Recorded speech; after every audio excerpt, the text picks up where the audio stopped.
to multitask, and I didn't do my little Live with Lauren opening, but hi, this is Live with Lauren. As if you all needed to know that.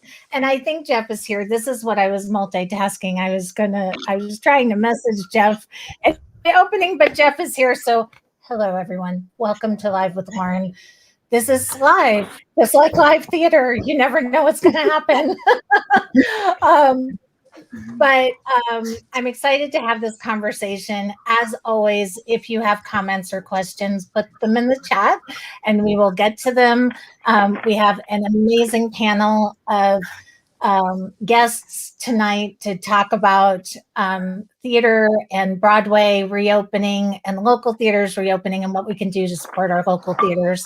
So I'm going to go around and have you introduce yourselves, and I'm going to by how you're appearing on my screen. So Susanna, that means you're first. Okay, I'm Susanna Huff. I'm an actor, producer, director, and co-artistic director of Honest Pint Theater Company in Raleigh. Thank you, Johanna. Hi, I'm Johanna Maynard Edwards. I use she, her pronouns. I am the executive artistic director of the National Women's Theater Festival and also a director, performer, actor, advocate type person. And Jesse. Hello, I'm Jesse Gephardt. I'm a local actor and director in town for the last however long, a long time. A minute. A minute or two. Yeah. Minute or two. David. Hi, yes, I'm David Henderson. I'm the co-artistic director of Honest Pint Theater Company. I'm an actor, director, and producer, and glad to be here. Okay, David, you were breaking up a little bit, but no. I'm going to say co-artistic director of Honest Pint. Yes, that's great. That's fine, and I'm happy to be here. So. And Jeff. Hello, everyone. My name is Jeff Aguiar, and I actually wear multiple hats. And so one of the hats that I wear is serving as the theater and literature director with the North Carolina Arts Council. And then another hat that I wear is being a performing artist myself, as well as a scholar focused on arts-based peace building. And so I have lots of interest in this conversation and hearing multiple perspectives because it's definitely something that can activate the work that I'm doing. So I look forward to spending time with you all. And a couple of just housekeeping things. First, I'm going to ask the panelists to mute your mics when you're not speaking, because I'm hearing a bit of echo, and I think it's just because there's so many of us on screen. So I'll have you mute your mics and unmute when you have something to add. And this is really, I think, the beginning of a conversation, because as I was saying to Susanna before we went on, we are not going to solve the world's problems in an hour, but or the world's theater problems in an hour, or even really touch the tip of the iceberg on these topics. But I do feel like I very much want to start opening the conversation, and hopefully this will be a springboard to many more conversations. So Broadway has reopened 3 times in the last 3 weeks. Every time a show opens, we hear that Broadway is reopening. For the record, Passover was the first show. It was a play that opened on Broadway. Last week, we had some really big name commercial shows. Wicked and Aladdin and Chicago and Hamilton opened last week. Somewhere in the mix was Hadestown. So shows on Broadway are reopening, and every time one does, we get notices that Broadway is reopening. But for our local community, theaters are in various stages of reopening, and having our eye on Broadway is not always helpful or beneficial. Now, I'm going to disclaimer, I'm going to New York in 2 weeks. I'm going to see a ton of Broadway shows. I love Broadway, but I also love local theater and so appreciate the work that everybody on the screen does. And so I want to open this up to you, Jesse, because this whole conversation came kind of, the catalyst for this conversation was a Facebook post that you posted, basically saying, Broadway has reopened. We're all really happy, but, keep your eye on the 8 ball, everyone. Local theaters are in various stages of reopening. We have to support our local theaters. So why for you, and I'm going to Jesse and then open it up to everybody, but why is it dangerous or harmful or hurtful to the local theaters to use Broadway as the barometer for the health of our theater industry? Because that's what I think is actually what's happening here. Right. Yeah. So there's like a lot of people that, because Broadway is back, like then theater is back, which I think is a pretty dangerous comparison to make, because the theater that I'm seeing around here is not, obviously not at the scale that what Broadway is doing with their millions of dollars, but like it's also not what it was before the pandemic happened. Like the just what we're able to get done and how many people you can use and the types of plays that are being done are really focused on small, because also there's this whole other side of like the financial expense of having to continually test people for COVID all the time, which is something that has to be factored in and is difficult for local companies to accomplish because it's really expensive. And I just think that when we spend so much time focusing on Broadway, and like I have the same disclaimer, Lauren, like I love Broadway theater. I love going to see Broadway theater. There's nothing like going to see a Broadway play. But when we focus all of our attention in New York to a system that I don't know of has done a lot of good for anything around here, I feel like it detracts from the necessity. Like people say, oh, Broadway's back, so theater's back, so I don't need to focus on buying tickets or donating to companies or like supporting the local things that are around me. Just because they're back doesn't mean we're back, and we're not really back. We're here, but we're not back. That's what I got, I guess. I'm so glad so in that one answer, you touched on all the topics where I'm hoping to at least touch on today, which is the economics of reopening and COVID testing and all of these things. But, and Johanna, I'm going to put you in the hot seat for a minute, and then we're going to go around the panel because I know you all have opinions about this because I know you all and love you all, and it's just a big family here. So this isn't the first time I'm talking to you guys, but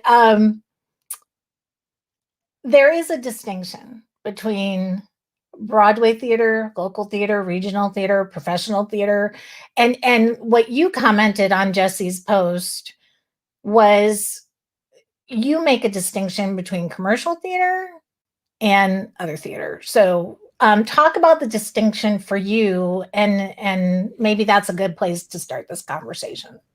Yeah. So during the summer for WTF Con, we invited a lot of speakers and guests, notably Karen Olivo and Eden Espinoza and others who have been involved in Broadway and commercial theater. And they shared a lot and kind of pulled back the veil on what that is, right? And that it boils down to real estate, that Broadway is 41 pieces of real estate, right? And it's a lot of capitalistic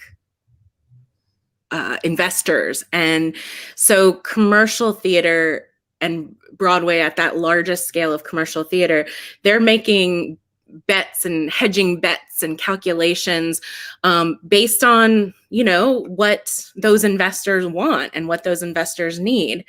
And so one, they're working with tons more money, and their risks and their gains are different from ours, right?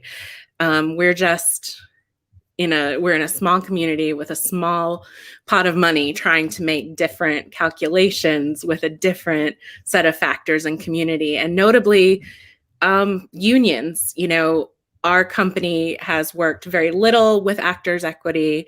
Susanna and David, I don't know how much you hire from AEA, but it's the unions that have kind of pushed forward these different sets of standards and like what is safe COVID protocols. And that's wonderful.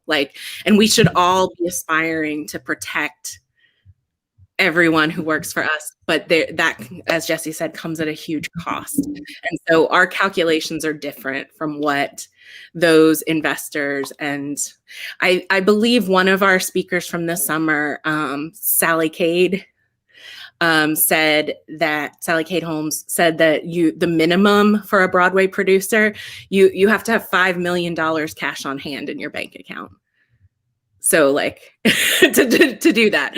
And then I also added to the Facebook post, part of the conversation is theaters like the Guthrie and Oregon Shakespeare Festival, and these very large regional theaters, Steppenwolf, are working with a whole different set of factors because they have large endowments where they have people whose job it is to manage that wealth and to accumulate wealth on wealth for the theater company's health and existence.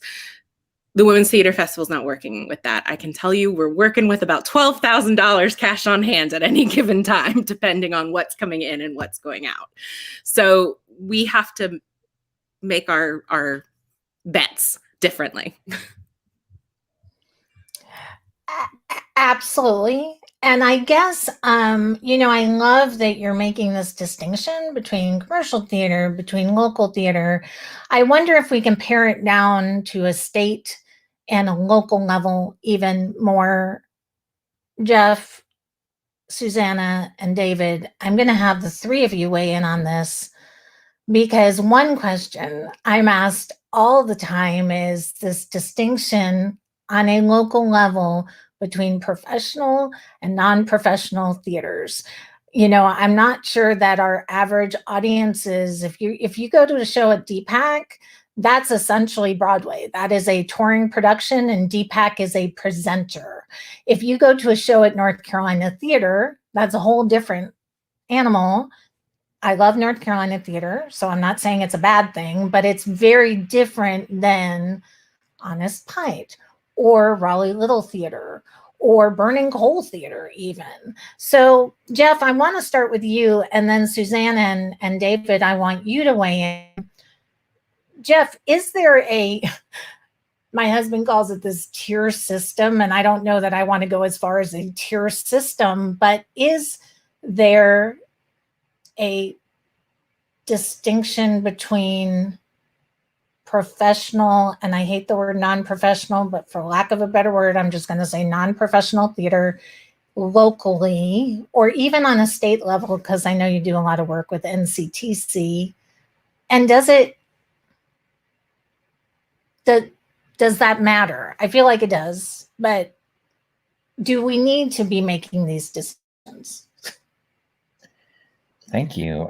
So full disclosure, I am a member of Actors Equity. So that's another layer of interest. I will say from my own personal experience, particularly when we're talking about some of our smaller houses where we're looking at special appearance tiers and contracts that are more accustomed to be carried by local companies, that as an actor, I know and realize that I'm not going to have a contract anytime soon for a number of reasons. One of them being, realistically, with market saturation being where it is, there's probably bigger names than mine that would be willing to do a special appearance tier, which, it comes at a lower pay rate, but a lower obligation in terms of the theater coming in and what they have to bond, et cetera, so on and so forth. So there are a lot of dynamics when we start to to incorporate the union into the picture and sort of what it means and what it looks like. And I also want to locate myself, right? Recognize that I am based here in North Carolina. All of my work has been out of region. So that means that I've not done any work in New York. I've auditioned up there. I've not done any work in Chicago, et cetera, so on and so forth. So I also want to say that it's very likely that there is a diversity of experience on that level when we start to talk to folks that are union members. And that is probably one of, for me personally, the most easily interchangeable spaces where we can see professional and union member sort of that they would rank the same. I think that there is a distinction between the idea of paid theater and unpaid theater. I think that's certainly something that I know as a North Carolina artist. That's how we talk about it. That's our in-group discussion. Is like, you're paid or you're not. Either way that it goes, the ethic can be at the level of professional that we might see across any house in the nation. So I think that on one level, it has to do with the economic definition, that professionalism is in some ways established by how you make the means for your living. If you are a person that makes the means for your living primarily off of artistic ventures, then there are lots of folks that would absolutely believe that you're a professional artist. There are also folks that I think that would believe that you're a professional artist if you approach it with an ethic that shows a continual willingness to explore, expand, learn, and grow, right? So I think we are dealing with a really complicated conversation, like words that have different heft and weight as we talk about them in a variety of contexts. I will say that, not speaking officially for the council, but just knowing what I know and knowing what we practice, artist fees are artist fees. We don't attach those things to professional or amateur. If you're going to pay your artists, you're going to pay your artists, and that's just the arrangement that you make with your creative team as they come on board. So I think on a local, all the way up through state, North Carolina has made some distinctions and has established some definitions of what the industry looks like and how it works. And where I see the specific challenge is really in our smaller organizations that work with the union, which has set up, believably the most comprehensive safety protocols in relationship to being a human being in shared space with other people, doing things that make you set, scream, cry, etc., so on and so forth, that put you in vulnerable spaces. We see basically a diminishment in terms of the creative economic impact, right? Because these companies are doing exactly what Jesse pointed out and what Johanna is alluding to, is making choices to do small shows because you have to, because it's easier. And then I also want to be frank and tell you that not everybody is doing that.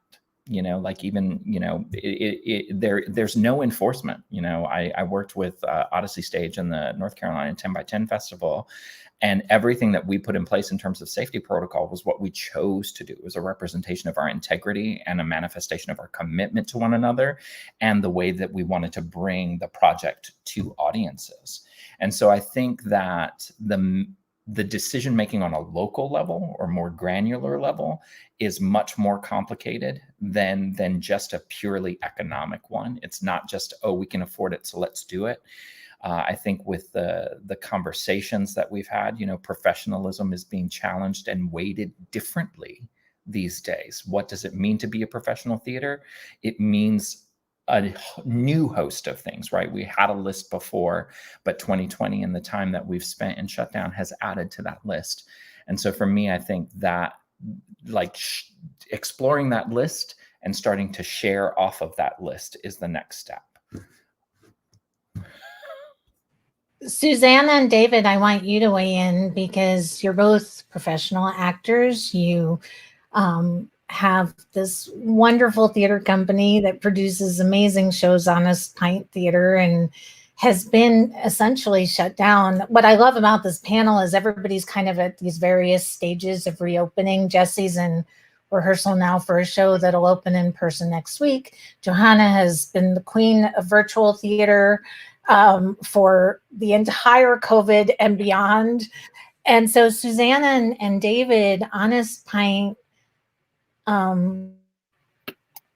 still hasn't reopened. You don't have a venue, so that, like Johanna doesn't have a venue. You don't Rub it have a in. theater in the park or a Raleigh Little Theater. So what's your take on this? It's multifaceted. I think just like Jeff said, Johanna said at the beginning, Broadway is 41 pieces of real estate, right? So each of those pieces of theater is an individual business that's running. We don't have a piece of real estate, right? So when you start looking at Honest Pint and how we can come back from this, space is one of the first things we have to consider. Where is our space? Then once you find a space, when is the time we can do that? What time is available in that space? And then how much money is it going to cost us to do that? But when you look at space, okay, how big is the space? How many people can we get in there? As a company, ethically, how many people do we want to seat in there? Because that ultimately affects the amount of money we can make on the show, right? So the time, when are we going to do it? Okay, we have a show coming in March of 2022. We got a space, we have a time. Now go to money. It is our belief that we have a responsibility to keep our actors safe. And part of that is providing access to COVID testing and not relying on an actor to go out and get tested on their own, because there may be barriers to that, right? So we want to say, if Johanna is a part of our company, we want her to feel comfortable knowing that we can provide her access to a COVID test. Binax Now by Abbott Labs makes COVID tests. They come in a pack of 2. They're $24 a box. Or more. Or more. I saw them selling for $70 online. Right. Because they're so hard to come by. Right. I bought 2 of them the other day at Walgreens just to have on hand for the house. But let's say we've got a cast of 6 people, which is 7 people, which is a large cast, and we want to test our cast repeatedly from the rehearsal process through the end of the show. That's adding between $1,500 to $2,500 to the budget. And that's a lot of money for a company that doesn't have a space and is trying to choose a space. It's tough. And I think that all of the things that have been said are things that impact us. And when we look at coming back, we have to think about all, and even the venues that we choose, we have to look at what that venue is requiring of people that are either renting their space. Do they require things of the company that may cost additional money to the company? We'd like to go in with, we're going to do everything so that no space can go, you've got to do more. But a space may say you can only seat 25 people in here, or there could be another mandate of some kind that says a 10% capacity or something. So sorry, that's my ramble, but I think that I drew it out here because it really is space, time, money, and it all is connected in a way. And since we do pay our artists, all of the money that we would put into protecting our artists and our audience, let's be honest, it's not just the actors, it's the audience as well, could double or more than double a budget that we currently have in place. Mm-hmm. Right. So now we have to start fundraising so we can supply COVID tests to our company. That's part of the budget now. And that's brand new. And it's going to be with us for quite some time. I have a feeling. I don't think we're going to be out of this for at least a couple of years. Yeah. And I've thought, and Jeff, this is something I posted this on Jesse's thing. It's a thought that I had about granting organizations. It'd be great to see granting organizations apply for federal grants or matching funds of some kind to say, WTF, you're going to do a live show. Here's $2,500 to test your cast. Or here's a pool of money that is earmarked, just like every grant we get, for testing your actors or protecting your artist. And I think that there's a way to do that. I just haven't wrapped my brain around it because we're all reacting, like we're all trying to figure this out, and the granting agencies are figuring it out too. Smaller companies, even larger companies. If you look at regional theaters that are shutting down because cast members are testing positive for COVID. I mean, look, the West End, Roger Bart couldn't do the opening night of Back to the Future, and then 2 days later they didn't have enough cast members to do the show. So it's a sign. Same thing happened in Atlanta with the Hamilton cast. They had the same problem. Yeah, I mean, it can happen anywhere. Anywhere at any That's the time. thing about it. Like that, to piggyback on what you're saying, David, is like the reason why we can't really get ahead of it is because it's so far ahead of us already. There you like, go. all we're doing is trying to grapple with what we're getting thrown right now, and it changes so frequently and so drastically that how do you even prepare? This whole conversation could be a moot point in a month. Like in a month, because something or a week, for God's sake. That's I mean, the right. way this thing is moving, like it's crazy. And the other thing is that's new for us is understudies. Like we have typically never hired understudies before or double cast anything. We're bare bones and, you know, there, but for the grace of God, because we've never ever had an actor emergency. We came very close one time on a performance, but like, so now we have to hire understudies. That's going to cost more money too. Or at least be prepared to cancel a show because someone can't go on, right? So it's going to cost you money either way.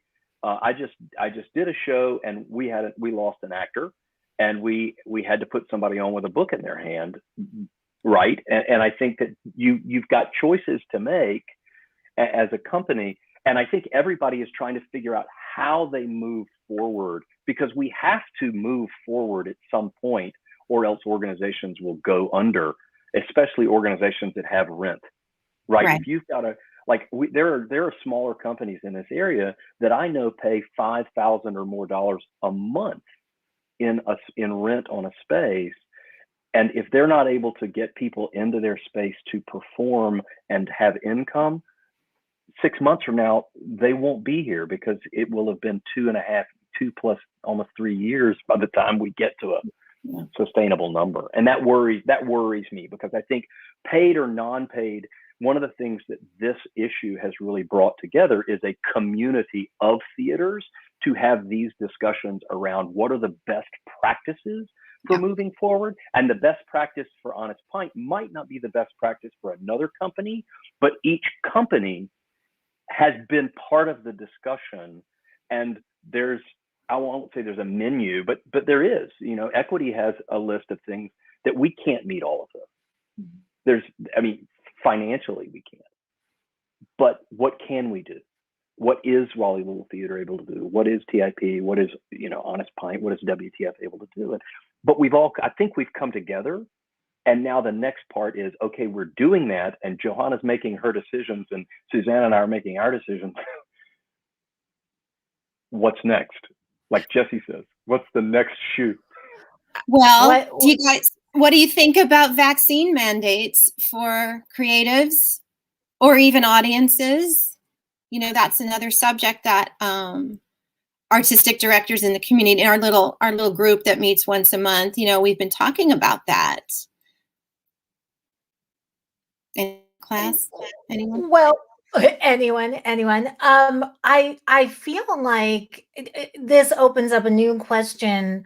Our audiences, and I know most of the theaters have done surveys. I'm sure Jeff, in the professional advocacy organizations that you sit on, and you are here as Jeff. You are not here as a representative of any organization. You're just here as Jeff. But, I kind of wonder, with the surveys, are audiences ready to come back in person to an in-person show? Jesse, you're about to do an in-person show. Are audiences ready to come back to Theater and Park? Well, I honestly don't actually know, because I haven't seen any data. But what I have heard is that there is a hesitancy in return audiences. And I don't think that that's specific to here. I mean, I think that it's everywhere. I think that everyone is, well, I don't want to generalize too broadly. I like to think that people are hopefully being really smart about, like, I just had a friend offer me some tickets to a show out at DPAC, and they were like, we're just not ready to go sit with 2,000 people. And I was like, I don't think I am either. Because, like, I just can't, like, just circle back onto Susanna's question about vaccine mandates. Like, I feel like the only way out of this is that, like, we have to get vaccinated. And so, like, there has to be a shoe that's going to drop on how we move forward. And if we are to, I believe that if we are to successfully move forward in any kind of way that brings us back to a sense of normalcy, then the bottom line is that you just have to get vaccinated. And if theater organizations make the decision to require their audiences to be COVID vaccinated and require their actors and their creatives to be vaccinated, like, I think that that is the right thing to do. And I support organizations that do it.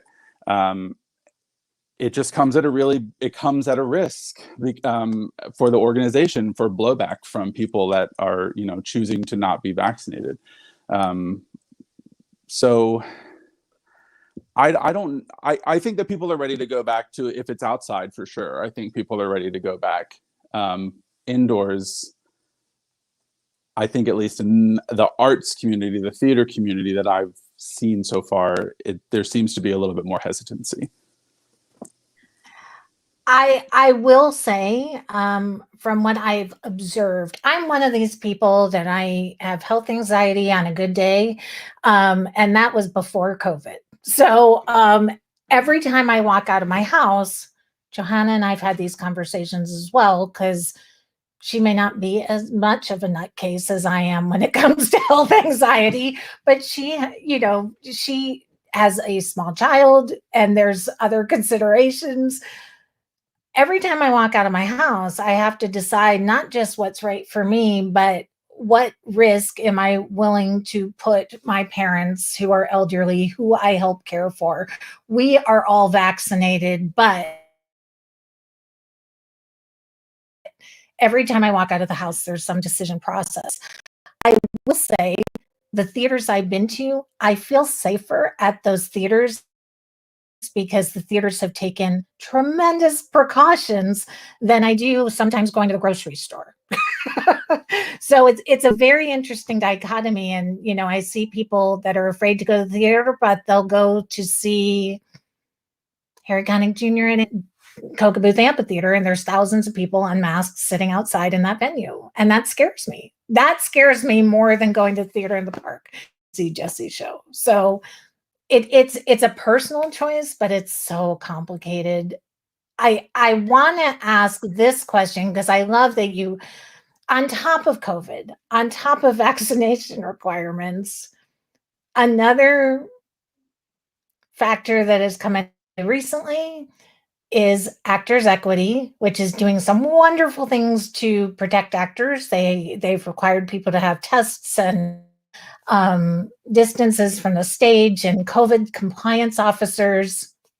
They've also opened the door to open access, which a lot of people believe is going to hurt local theaters. Since I have at least 3 equity folks on here, I'm going to ask the question. Jesse, are you equity? I don't know what your status. Are you equity? Okay. So 3 equity folks on here is the open access policy, which basically says if Susanna and David paid a stage manager anytime ever, pretty much, because there's no cap on it, that stage manager is now eligible for actors' equity membership, which opens up a whole new bag of worms. And this is a whole other conversation. But does this complicate things for local theaters? Jeff, I'm gonna pose that to you first because you look like you're ready to jump in. Oh, okay. Can I actually open space for Johanna to jump in? Well, Okay, thank you. I have a really hot take on that. I think it shouldn't. I think that we should all if open access, like let's follow through the intent. If open access is to provide more people with fair wages and fair treatment, then if that twists our arms to have to provide fair wages and fair treatment, and then if we find that within the current structures of our organizations and the current budgets of our organizations, we can't do that, then that gives us the opportunity to pause, to back up, and to figure out how we do that. And then we might have to go to those granting organizations. We might have to say, hey, North Carolina Arts Council, we have to offer fair wages and we've never done that before. How can you support us to do that so that theater doesn't die? What can we all do in this manner to raise all boats, particularly the most vulnerable, the independent artists? And so while yes, as a producer, oh yeah, if I had to start paying equity wages tomorrow, it would stop and change the way we do things. But we just had 30 something minutes of conversation about how we're stopping and changing the way we do things. So if this is the way we got to do it, and it makes people, be able to afford living, maybe it's a good thing. So that's my take. Yeah, I'm 133% behind that, in the sense of recognizing that what my membership in Actors Equity did was provided workplace protections and allowed me some space and ability to say no without feeling guilty, because I love the North Carolina arts community and the creative economy that we've built here. So on that alone, it's enough for me. I do recognize that it is challenging, but as Joanna demonstrated, like, it forces the question that every single theater producer has been avoiding for the past 60 years. It forces the question that the United States of America has been avoiding in relationship to publicly funded arts. It implicates us in a process of recognizing the true value of cultural work and what it means to be an embodied storyteller in these times. So, if we want it to be grandiose and all that kind of stuff, that's where the bread and butter is for me, is understanding that we have to do this work, because I do not believe, and perhaps I'm simply jaded and am very skeptical of things, I do not believe that there will be another way for it to happen without it being forced, because if it weren't needed to be forced, it would already be happening. Like, that's the thing that really trips me out about all of these changes, particularly in relationship to DEAI and the things that we talk about, is like, if there was a real impetus to do it, it would happen. It would already be midstream, because we in the theater community are doers. We make things happen. There's magic on the other ends of our fingertips when we are all together. And so in this way, I feel like what Equity is doing in this arena is meaningful. I know that it's challenging. It's hard to hear it amidst a shutdown. It's hard to hear it in the middle of an economic crisis that we are doing it. But I think if we don't see the opportunity in these kinds of crises, we'll never be able to effectively manage it, and we will not find a resolution that's on the other side. And so I think that we have a lot of work ahead of us. And, in terms of grant making, I want to go back to this thing. For all of you that know about the North Carolina Arts Council, today and the past 6 weeks has been the day to call your legislators and let them know that we need the full funding that is regularly apportioned to the Arts Council, and we need the additional funds that both the governor and the House of Representatives are proposing in terms of actually making this effective. Because as each of these theater artists has pointed out, it's not going to be something that can happen in a vacuum. I know that our community donors have stepped forward. Individual donors have done a lot of work. I know that I've paid more than what I can in relationship to supporting cultural work and the arts in North Carolina. And there's only so far that it can go before we actually have to start recognizing that we're going to need to be putting some skin in the game in relationship to really making a difference. across all of these industries. So contact your legislators, get in touch with them, let them know what your priorities are. And then I think there's also a level of dialogue and conversation that we don't have, which is, for me personally, COVID raised a number of contemplations about the social compact. What is trust? What is commitment? What is interdependence? And I will say this, at every in-person performance that I've been to in North Carolina, masks have been worn. For several of them, we've had to require either proof of vaccination or proof of a negative test. So it is happening. Those things are occurring. And I think there might be a lag in pre-sales. That is a common thread. That's a common story that I am seeing. I think it's due to a combination of factors. It's partially the in-person decision making. I think it's also the sort of saturation that we see in the market experience, right? Like it's easy for me to say, oh yeah, I'll come to your show because it's 6 weeks away, and then 2 weeks before be like, oh no, somebody's offered me a different thing. Oh no, So I think there's some of that sort of glutting the market that's occurring, but I do know that people are showing up when they say that they're buying their tickets, So hold steady for those of you that are pre-saling and getting ready to open shows. Like it's slow for everybody. And I think that's one way that we see the COVID Delta variant surge sort of playing directly with audience attendance.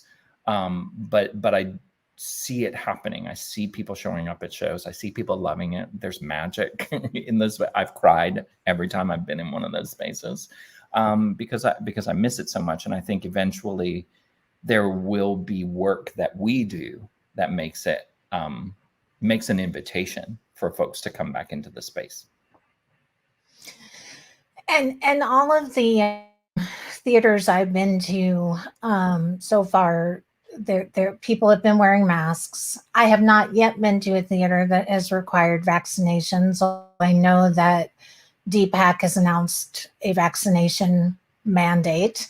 And I know like theaters like North Carolina Theater, they have a separate section for social distancing. I just got a press release for a show, and they're going to have half social distancing on one half of this theater and not social distancing on the other half of the theater. So I think theaters are making amends. But like I said, for me, I have felt safer in the theater spaces locally than I have at like the grocery store or Walgreens or wherever. There's other public places that, people are taking.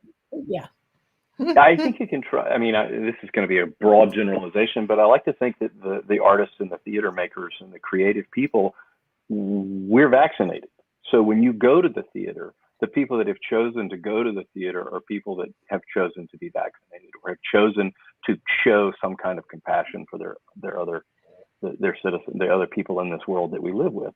However, they then walk out of that theater and have to engage with the 60% of society that has not been vaccinated, which I think is an interesting thing. But yes, I'm vaccinated. I feel safe around other vaccinated people. But like you, Lauren, I have my groceries delivered. But it's really not. It literally costs me. I get free delivery if I order over $35 or something like that, right? And I don't have to go wander around the grocery store. But to go back to something Jeff said and go back to the equity question, I think it's an opportunity. It's a really interesting opportunity to look at for small companies. And as Johanna said, if we had to do it tomorrow, it changes everything, right? From a budgeting standpoint, it's a big thing. And now on top of, as Jeff said, on top of the pandemic, you're already in a financial situation, so you're trying to figure it out. And then there are actors who are going to join. I think the big impact on it, or a big impact on it, would be on the smaller non-paid theater companies that start to see some of their actors who have done work at other paid companies no longer be available to them for non-paid work, right? And I say that only to say that some of the community of theaters that we have here, the smaller non-paid theaters, would probably suffer a great loss, but it might open the way for somebody else. I put that out there as something that, you know, Susanna and I could figure out how we grant and budget or whatever as we move forward through this. Other companies whose model is a non-paid model, I don't know how. I obviously people will come up to replace the people that that go on, but I do think it's a conversation that those companies have to have, and a concern probably that those companies have for losing somebody. And to your point, David, you know, you talk about models. I think all of the models that we have gotten used to working, even working in the most dysfunctional way, because arguably prior to COVID, a lot of these systems were not working for all people, for all artists. But now all of those models have been turned on their head, not just because of COVID, but because of the equity, the equity, diversity, inclusion conversations we're all having. So as we reimagine what those models can be, hopefully a lot of this will come into play. And as we emerge from this, the industry, at least it's my hope, will be different. I don't know that that's the case. The other piece of this conversation is licensing. David, you and I have spoken about licensing. I think we spoke about that way at the beginning of the pandemic, but that, you know, if we're looking at offering hybrid performances where we offer things both online and in person to accommodate all audiences, that now presents a whole new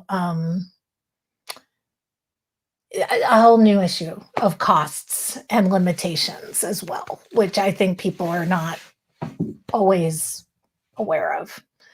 Or in Johanna's case, you're doing original work, which is wonderful. And is it original work that you all we are, but we're also, I think so here's a piece of the misunderstandings is like, if you're just going through the licensing houses, sometimes you might see available for streaming, not available for streaming. But then it's about, as producers, we have to do that next level of work. Who do you contact there at the licensing house? How do you get in touch with, like we work a lot with if you're working with living playwrights and they have representation and agents, like you can just call them or email them and ask and explain what it is that you're envisioning for the work. And a lot of times it's because an agent hasn't envisioned what you've envisioned yet. And if you can explain to them what you mean by this virtual experience or this hybrid experience, 9 times out of 10, I've found that the playwrights think it's cool and they really want to do it. And they're really down for that. Like one of our Fringe Festival shows was an Adrienne Kennedy piece, and they found out that it wasn't available for streaming. And, you know, I told the producers, I'm like, here's what you can do. And they did, and they went through the agent and they got the rights. So like, you can do it, but it is many steps. This, again, it's another thing that we're having to go through right now, is to defend the vision and to do multiple steps rather than just apply for rights, get the rights, pay the rights, sign the contract. Yes. Yes. See, this is a Pandora's box that you've opened up, Jesse, for all of us to talk about. We could have like a conversation a week for the next 52 weeks and not unearth all of the pieces of this puzzle. In our last few minutes, because Jesse, you're going into a production meeting and you're getting ready for a show. But in our last few minutes, what can audiences do? So much.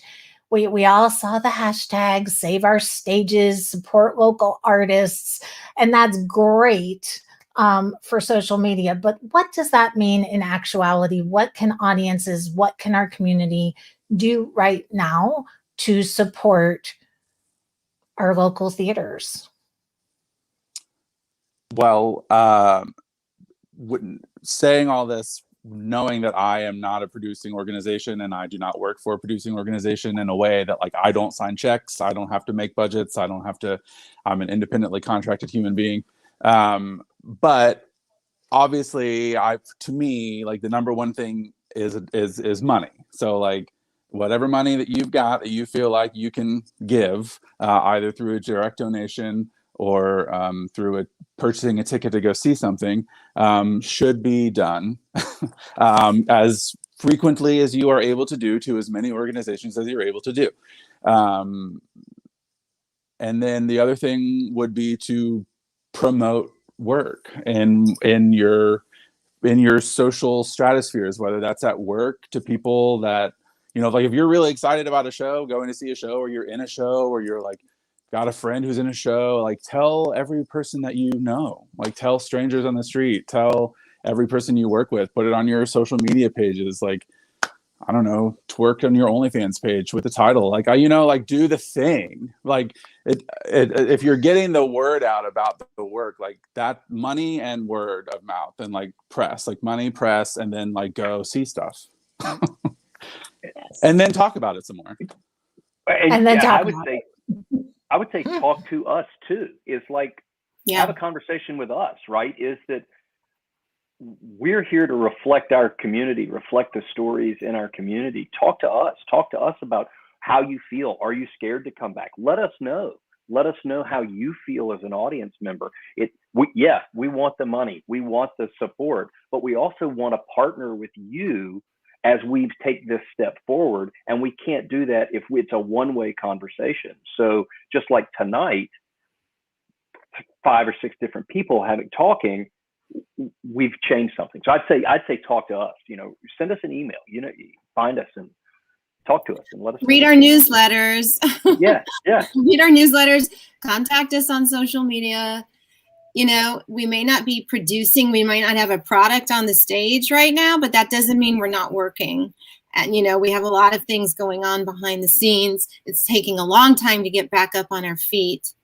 The other thing I would say that what you can do is wear your mask wherever you go and get vaccinated so that we can find our way out of this and we can all get back to health.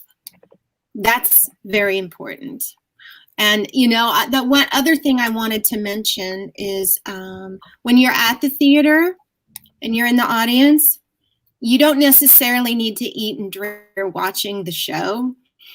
I've noticed that a lot of people are taking their masks off and drinking their wine and eating their popcorn while they're watching a play. And that makes me nervous as another fellow audience member or performer. I don't think it's necessary to have to do that when you're watching a play. There are little things that we can all be doing that are healthier alternatives. So I know that seems so simple and stupid, but it's really true. Like we're not going there to eat and drink.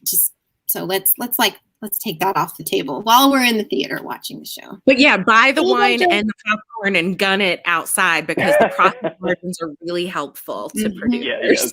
Yeah, they are. Do it outside. Yes. I would say ditto to all that, but also you volunteer, like what David's saying, don't just talk to us. Like if you want to volunteer, join a board.